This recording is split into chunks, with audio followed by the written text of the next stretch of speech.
নির্বাচন করতেছি আল্লাহর ভয়ে। আমি নির্বাচন করতেছি আল্লাহর ভয়ে।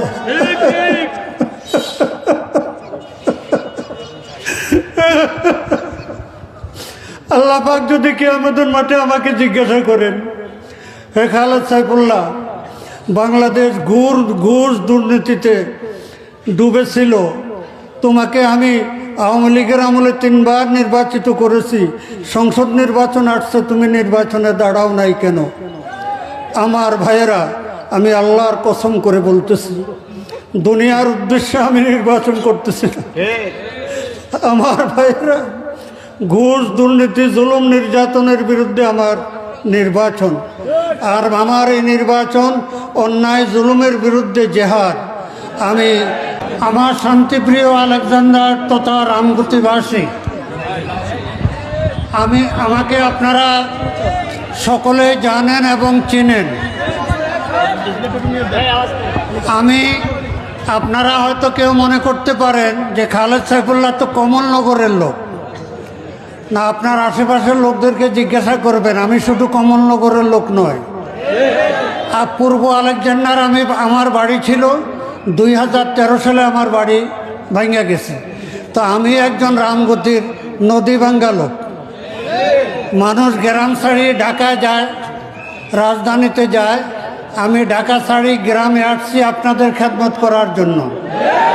আলহামদুলিল্লাহ, বিগত আওয়ামী লীগ সরকারের আমলে যখন নির্বাচনের কথা শুনলে মানুষ ভয়ে কাঁপত, তখন আল্লাহ পাক আমাকে ইউনিয়ন পরিষদে 2 বার নির্বাচিত করেছেন, কমলনগর উপজেলা পরিষদে 1 বার নির্বাচিত করেছেন, এইবার সংসদ নির্বাচন।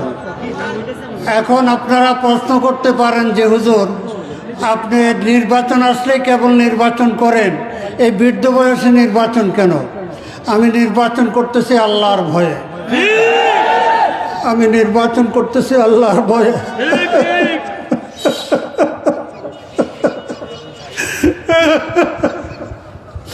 আল্লাহ পাক যদি কিয়ামতের মাঠে আমাকে জিজ্ঞাসা করেন, হে খালেদ সাইফুল্লাহ, বাংলাদেশ ঘুষ দুর্নীতিতে ডুবেছিল, তোমাকে আমি আওয়ামী লীগের আমলে 3 বার নির্বাচিত করেছি, সংসদ নির্বাচন আসছে, তুমি নির্বাচনে দাঁড়াও নাই কেন?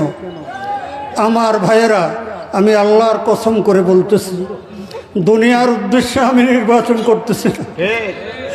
আমার ভাইয়েরা, ঘুষ দুর্নীতি জুলুম নির্যাতনের বিরুদ্ধে আমার নির্বাচন, আর আমার এই নির্বাচন অন্যায় জুলুমের বিরুদ্ধে জেহাদ।